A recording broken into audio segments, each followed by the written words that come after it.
बार जब मैंने कलवरी सूली पे देखा, मेरे पापों का बोझ सब खुल गया, मैं आजाद हुआ। मेरे पापों का बोझ सब खुल गया, मैं आजाद हुआ। परमेश्वर के नाम की महिमा हो। प्रभात मनन के आराधना संबंधी मनन में आप सभी का हार्दिक स्वागत है। आइए आज सुबह की शुरुआत करते हैं हमारे उद्धारकर्ता प्यारे प्रभु यीशु मसीह के नाम से। प्यारे, पिछले सप्ताह हमने ध्यान दिया था कि फसह का मेमना जिसने इस्राएलियों को छुटकारा दिया। आज भी हम उसी श्रृंखला को जारी रखते हुए और भी कुछ बातों पर मनन करेंगे। निर्गमन 12 अध्याय और उसका 3 पद। इस्राएल की सारी मंडली से इस प्रकार कहो, इसी महीने के 10वें दिन को तुम अपने अपने पितरों के घराने के अनुसार घराने पीछे एक एक मेमना ले रखो। परमेश्वर इस पढ़े गए वचन पर अपनी आशीष दे। प्यारो, फसह के पर्व की महत्वता के विषय में जब मैं मनन कर रहा था तो मैं इस्राएलियों की विधियों के विषयों को जानकर काफी हैरान हो गया। आइए इसके विषय में हम विस्तार से समझते हैं। यहूदी 2 तरह के कैलेंडर को मानते हैं। एक सिविल कैलेंडर अर्थात संसार की नीति के अनुसार, जिसके हिसाब से उसके नए साल की शुरुआत हमारे कैलेंडर के अनुसार सितंबर महीना या अक्टूबर के महीने से होती है। यहूदी एक दूसरे कैलेंडर को ज्यादा मान्यता देते हैं जिसे वे धार्मिक कैलेंडर कहते हैं, जिसकी शुरुआत हमारे कैलेंडर के अनुसार मार्च अथवा अप्रैल के महीने से होती है। परंतु सबसे बड़ी बात जो मुझे अच्छी लगी वो यह है कि उनके धार्मिक कैलेंडर के अनुसार उनका नया साल फसह के पर्व से आरंभ होता है, अर्थात जिस दिन वे मिस्र के बंधन से छुड़ाए गए वही दिन उनके जीवन का पहला दिन के रूप में मानते हैं। दूसरे शब्दों में कहूँ तो इस छुटकारे के दिन से पहले उनका कोई जीवन ही नहीं था। वे उन दिनों का कोई हिसाब भी रखना नहीं चाहते। वे दिन उनके जीवन के अंधेरे से भरा हुआ दिन था। और फिर आया फसह का पर्व, मेमने के बलिदान का दिन। वह दिन उनके गुलामी का आखिरी दिन था। वह दिन उनके छुटकारे का दिन था। वह दिन उनके जीवन की एक नई शुरुआत का दिन था। इसलिए हर एक यहूदी के लिए फसह का पर्व आज तक भी बहुत खास मायने रखता है। अर्थात यहूदी कैलेंडर के अनुसार हर वर्ष की शुरुआत फसह के पर्व से करते हैं और चारों तरफ लोग अपने लिए एक उत्तम मेमना को ढूंढने में व्यस्त दिखाई पड़ते हैं। हर एक यहूदी परिवार का फोकस अपने परिवार के लिए एक उत्तम मेमना पर लगा रहता है। परमेश्वर की आज्ञा के अनुसार फसह के पर्व अथवा उस दंड से बचने के लिए इस्राएलियों को 3 कार्यों को करने की आवश्यकता थी। पहला, एक निर्दोष मेमना को चुनना और उसकी देखभाल करना। दूसरा, उस मेमने का बलिदान करना, उसे अपने घर के चौखट पर लगाना। तीसरा, उस मेमने को आग में पकाना और कड़वे साग पात के साथ अपने परिवार समेत खाना। अर्थात मेमने को चुनना, बलिदान करना और उसे खाना, इन तीनों कार्यों को करना प्रत्येक इस्राएलियों के लिए अनिवार्य था। पद 1 से लेकर 6 में हम मेमने के चुनाव के निर्देश के विषय में पढ़ते हैं। परमेश्वर कहता है, तुम्हारा मेमना निर्दोष हो। पद 5 में ऐसा लिखा गया है, तुम्हारा मेमना निर्दोष और 1 वर्ष का नर हो, और उसे चाहे भेड़ों में से लेना चाहे बकरियों में से। परमेश्वर का मेमना प्रभु यीशु मसीह निर्दोष और निष्कलंक था, जिसकी गवाही हम 3 अलग अलग वर्ग के लोगों से पाते हैं। पहली गवाही दर्ज की गई है स्वयं पिता परमेश्वर से, जो अपने पुत्र के विषय में ये घोषणा करता है कि ये मेरा प्रिय पुत्र है जिससे मैं अत्यंत प्रसन्न हूँ।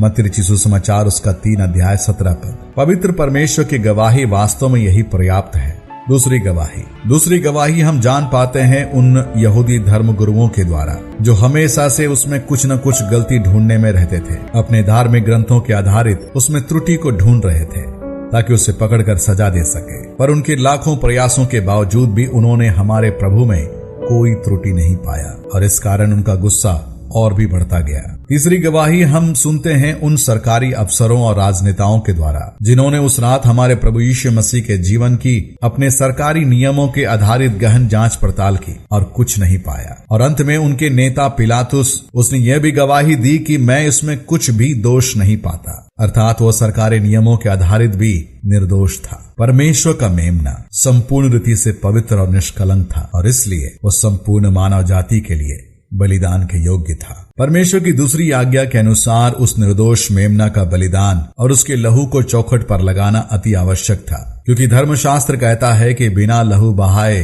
पापों की क्षमा नहीं है। पद 7 में ऐसा लिखा गया है, तब वे उसके लहू में से कुछ लेकर जिन घरों में मेमने को खाएंगे उनके द्वार के दोनों अलंगों और चौखट के सिरों पर लगाए। उस रात परमेश्वर का दूत यह नहीं देख रहा था कि कौन यहूदी है और कौन मिस्री है, कौन कितना पापी है व कौन कितना अच्छा जीवन बिताने वाला है, कौन महलों में रहता है और कौन झोपड़ियों में रहता है। परंतु उस दिन परमेश्वर की दूत की नजर मिस्र के हर एक घरों की चौखट पर थी, और जिसके चौखट पर मेमने के लहू के निशान थे वे बच गए, और बाकी जिनके चौखट पर मेमने के लहू के निशान नहीं थे उन सभी परिवारों के पहलौठे मारे गए। यारो, परमेश्वर जगत का न्याय किसी जाति, वर्ग और भाषा के आधार पर नहीं करने वाला है, परंतु केवल यह कि क्या आपने प्रभु यीशु मसीह के उस क्रूस के बलिदान को अपनाया है, क्या आपके पाप उस मेमने के लहू के द्वारा धुले हैं व नहीं। परमेश्वर की तीसरी आज्ञा के अनुसार बलिदान किए हुए मेमने को आग में भूनकर कड़वे साग पात के साथ खाना है। उसे काट कर या उसे उबाल कर या उसे दूसरी चीजों से मिलाकर खाने के लिए मना किया गया था, परंतु उसे गोटा आग में भूंजकर खाने का निर्देश दिया गया था। आग से संपूर्ण मेमना को भूंजना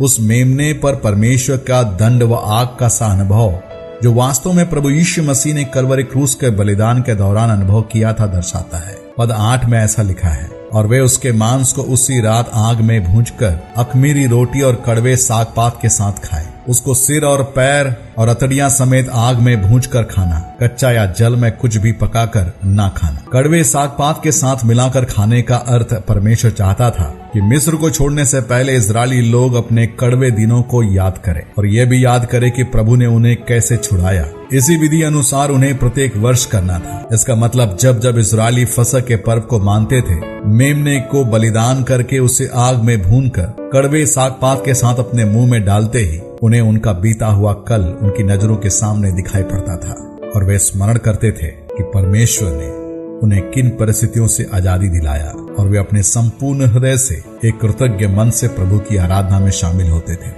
फसह का पर्व उनको उनके अतीत में ले जाता था और साथ ही साथ उनके प्रति परमेश्वर की महान योजना को भी स्मरण दिलाता था। इस रीति से फसह का पर्व हर एक इजरायली के लिए काफी मायने रखता है, जो आज तक भी चला आ रहा है। फिर वास्तव में फसह का पर्व और मेमने का बलिदान तो मात्र एक चिन्ह था, जो असलियत में परमेश्वर संपूर्ण मानव जाति को बचाने के लिए उसके पुत्र के बलिदान को दर्शाता है। हर एक मांग जो परमेश्वर ने फसह के मेमने के बलिदान में रखी थी, प्रभु यीशु मसीह में पूरा होते हुए हम पाते हैं। जिस किसी ने उसके पुत्र के बलिदान को अपने लिए स्वीकारा है, अर्थात उसके लहू को अपने हृदय के चौखट पर लगाने के बराबर है, वह बचा लिया गया और उसे परमेश्वर ने स्वर्ग राज्य का वारिस बना दिया। आज परमेश्वर चाहता है कि हम उसके पुत्र के बलिदान को कभी ना भूलें, अर्थात जब कभी आप प्रभु के मेज में शामिल होते हैं, जैसे ही उस रोटी के टुकड़े को अपने मुंह में ले स्मरण करें उसके पुत्र के बलिदान को जो उसने कलवरी क्रूस पर दर्शाया है, और जैसे ही उस प्याले को अपने होठों से लगाए तो स्मरण करें उसके पुत्र के लहू को जिसके कीमत पर हमारा छुटकारा हुआ है। प्यारो, एक बात हम स्मरण रखें कि परमेश्वर के प्रेम और उसके पुत्र प्रभु यीशु मसीह के बलिदान को स्मरण किए बिना हमारी आराधना अधूरी है। तो आइए इन्हीं विचार को मनन करते हुए हम उसकी आराधना में शामिल हो। प्रभु यीशु मसीह हमारे फसह का मेमना जो हमारे लिए उस क्रूस पर बलिदान हुआ, उसके लहू से हमें मोल लिया, शैतान की गुलामी से हमें आजाद किया। आइए उसके सम्मुख नतमस्तक हो, उसके नाम की जय जयकार करें। परमेश्वर का मेमना जिसने हमें बचा लिया, परमेश्वर के नाम की महिमा हो। आप सबको मेरा जय मसीह की। एक बार तेरे खून की धारा में देखा मैंने, एक समझी कि प्यार का रंग है क्या। जब मैंने अपना दिल में तुम्हें बसाया, जीवन जल की नदियाँ मुझसे उस क्षण से बहने लगी। एक बार जब मैंने कलवरी सूली पे देखा, मेरे पापों का बोझ सब खुल गया।